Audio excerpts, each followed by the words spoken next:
Du nouveau dans l'univers pharmaceutique camerounais, accueillez le Samouraï, un alcool à 70 degrés fait à base de fruits. Avec la Covid-19 qui sévit, l'alcool à pharmacie, le Samouraï devient l'allié idéal pour lutter contre le déficit en alcool, dû à son utilisation comme principe actif des gels et solutions hydroalcooliques. L'alcool à pharmacie, le Samouraï est un alcool bio, contrôlé et certifié. Pour tout besoin d'approvisionnement, contactez la société Gic Bellomar, 6 descente de l'église du Centenaire à Aqua.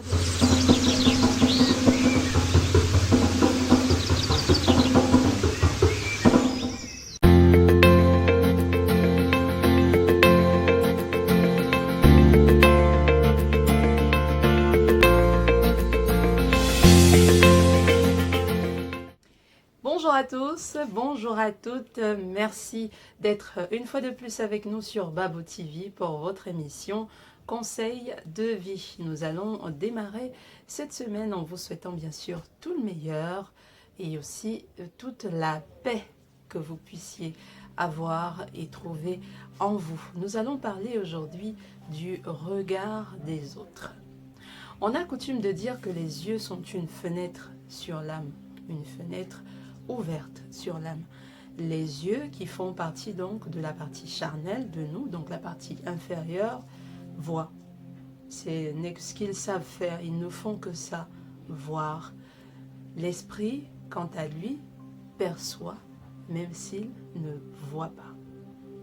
Alors les choses vues ne sont que celles palpables, ne sont que celles physiques. Donc les yeux ne voient que l'apparent, ne voient que ce qui est en surface, alors que l'esprit, lui, perçoit même ce qui n'est pas visible par les yeux.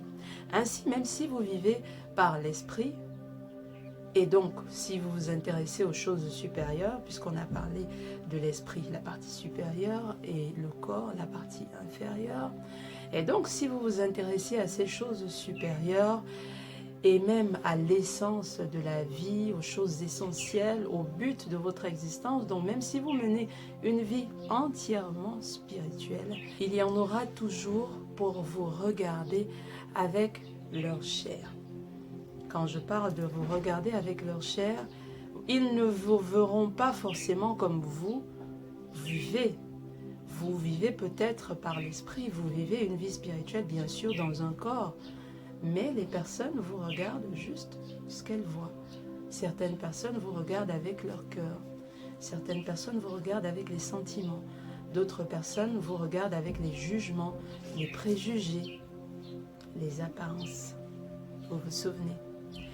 Car celui qui regarde et refuse de percevoir ne verra que ce qui est visible.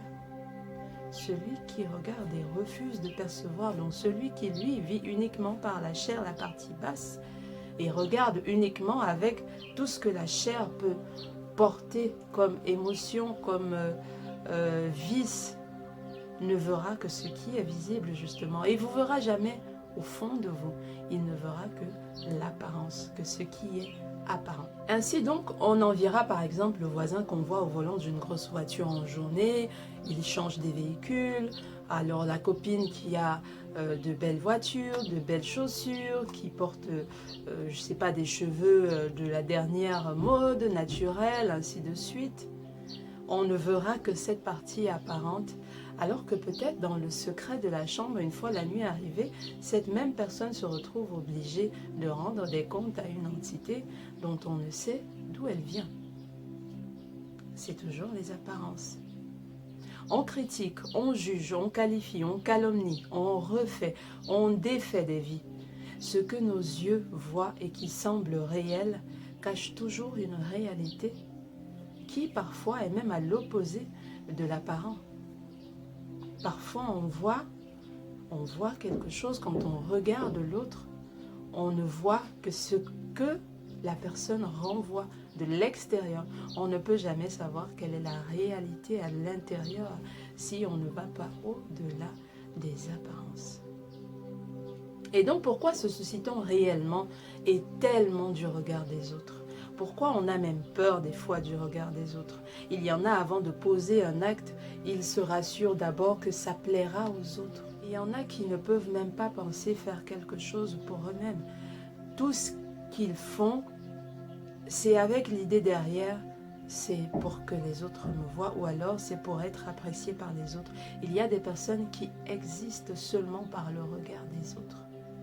Pourquoi?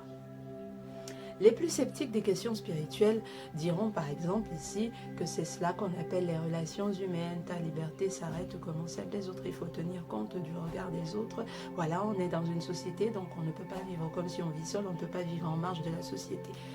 Ok, bien sûr, pour vivre en société, puisque notre monde forcément va à la rencontre d'autres mondes, et donc on est obligé de tenir compte également de ces autres mondes. Mais un dicton dit également, la charité bien ordonnée commence par soi-même. La charité ici peut parler d'amour d'abord. Si vous voulez respecter les autres, commencez par vous respecter vous-même. Si vous voulez dire que vous aimez les autres, commencez par vous aimer vous-même. Si vous voulez donc dire que vous voulez plaire aux autres, commencez par vous plaire à vous-même. La première relation humaine qui compte et que vous devez protéger, privilégier par-dessus tout, c'est la relation avec vous-même.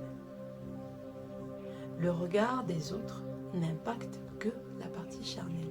Et quand je parle de la partie charnelle, c'est pour dire qu'en fait, le regard des autres véritablement ne vous touche pas dans votre esprit.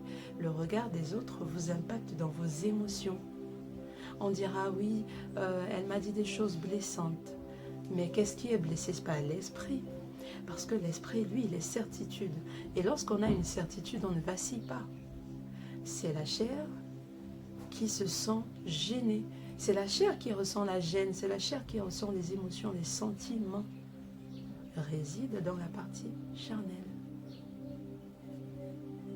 Donc, quel que soit le regard que peuvent porter des gens sur vous, votre personne, cela n'impactera jamais votre être, votre essence, parce que vous avez été créé tel que vous êtes. Votre esprit a une nature précise et quel que soit le niveau de mépris, de, je sais pas, de médisance, quel que soit ce qu'on puisse dire de vous, ça ne changera pas. Ça ne changera pas parce que ce ne sont pas ces personnes qui ont créé l'esprit que vous êtes. Mais vous ne pouvez intégrer cette notion que si vous vivez par l'esprit. Qu'est-ce que vous savez donc de vous? Puisque si vous vous connaissez véritablement, si vous savez qui vous êtes, quel que soit le regard que les autres porteront sur vous, puisque vous vous connaissez vous-même, vous serez ferme, vous aurez une certitude sur ce qui vous définit. Mais est-ce que vous savez véritablement qui vous êtes? Qu'est-ce qui vous définit? Vous êtes unique et diverse à la fois. Souvenez-vous de l'eau. Je vous ai dit, quand on vit par l'esprit, on apprend à devenir comme l'eau. L'eau peut changer d'état selon les circonstances, mais au fond, ça reste de l'eau. Ça peut être l'état solide, l'état gazeux, l'état liquide, mais voilà, à la base, c'est toujours l'eau. Et donc, si vous êtes comme l'eau, quelles que soient les circonstances, entendez ici par circonstance le regard que les autres portent sur vous, l'interprétation que les autres font des actes que vous posez, quel que soit ce qu'ils diront, soyez comme l'eau. Vous pouvez adapter selon les circonstances, mais vous devez rester vous-même, au fond. Donc votre esprit doit rester le même, avec cette certitude de sa nature et de son caractère. En fait, véritablement, ce n'est pas tellement le regard des autres qui vous gêne en lui-même, c'est-à-dire que ce n'est pas les autres qui vous regardent, qui vous gênent véritablement. En fait, ce qui dérange, c'est le regard que vous-même vous portez sur vous. Et ce qui se passe, c'est que vous craignez que les autres lisent dans vos yeux quel est le véritable regard que vous portez sur vous et se rendent compte de ce que vous essayez de camoufler. Parce que si vous n'êtes pas vrai, normalement quand on est vrai, quand on est fidèle à soi-même, on ne craint pas de voir cela dans le regard des autres parce qu'on a déjà accepté nous-mêmes que nous sommes ainsi. Je prends un exemple. Je suis grosse, par exemple, et j'ai conscience que je suis grosse. Je suis consciente de cela et je l'ai accepté. Du coup, ça ne me gênera pas que les autres me regardent et me traitent de grosse parce que je suis consciente de cela et je l'ai accepté. Les gens vous qualifieront, vous jugeront vos actes, tout ce que vous allez faire. Mais si vous avez peur de cela, c'est parce que vous-même, vous n'avez pas encore été convaincu. Vous n'avez même pas la certitude vous-même de ce que vous faites. C'est pour cela que vous avez peur de ce que les autres vont penser. La certitude ne vacille pas. Les autres ne vous voient exactement que comme vous-même, vous vous voyez. Maintenant, ça dépend de comment ils expriment cela.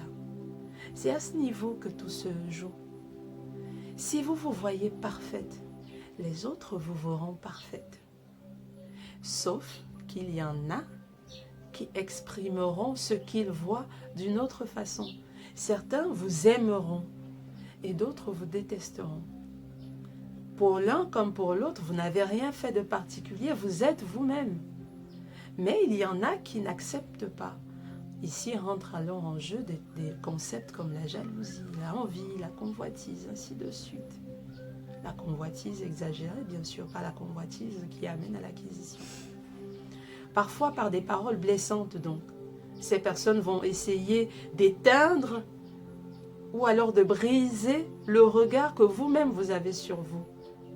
C'est pour ça qu'il faut faire attention à ce que vous laissez rentrer dans votre esprit. Ne laissez pas n'importe quelle critique, n'importe quelle remarque rentrer dans votre esprit. Sinon, ça viendra détruire les certitudes que vous-même vous avez de vous-même. Parce qu'alors, l'autre voit cette certitude dans votre regard. Il voit l'assurance que vous avez en vous-même. Mais l'autre, malheureusement, pour une raison ou pour une autre, comme le possesseur, comme tout le reste, l'autre n'apprécie pas toujours ce que vous, vous appréciez. Et donc, vous, vous appréciez vous-même et l'autre va essayer de casser cela. Ils ne font que réagir à l'image de vous-même que vos propres yeux leur envoient. Donc, en fait, ce n'est pas leur regard qui vous qualifie. C'est votre regard sur vous-même qui vous qualifie. Et eux, ils voient le reflet et maintenant réagissent d'une façon ou d'une autre.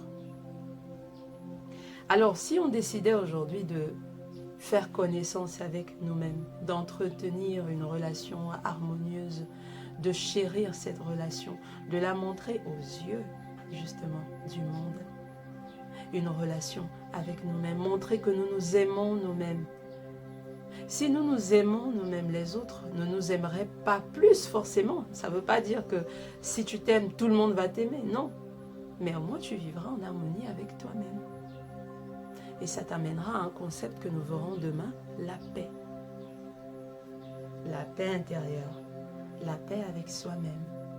Ne pas avoir peur du regard des autres.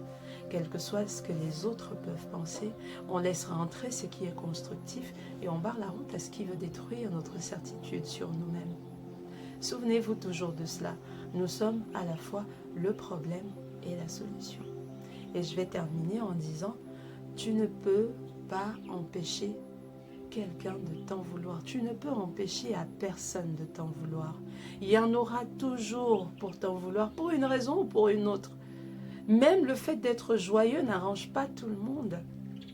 Donc tu ne peux pas passer ta vie à millimétrer chaque action par rapport aux autres ou par rapport à ce que les autres penseront, à ce que les autres diront. Ton esprit et les esprits te guident. Il faut suivre l'esprit suprême qui parle à ton esprit et donc qui te dit où aller. Soit tu décides d'avancer et parce que tu avances, parce que tu es en mouvement, parce que tu ne t'arrêtes pas pour regarder, alors peut-être tu peux éviter la pierre qu'on te lançait. Mais si tu restes là, à tenter de te justifier à chaque fois pour chaque acte que tu veux poser ou que tu as posé, alors tu risques de te retrouver pile au moment où quelqu'un vient te planter un poignard dans le dos ou dans le cœur. C'était tout pour aujourd'hui. Je vous souhaite une fois de plus une très bonne journée de lundi, une merveilleuse semaine remplie de paix et d'amour, de vous-même d'abord, en vous-même également et autour de vous. On se retrouve donc demain pour un nouveau conseil de vie sur votre chaîne Babo TV. N'oubliez pas, si vous avez aimé, abonnez-vous, likez, partagez. Au revoir.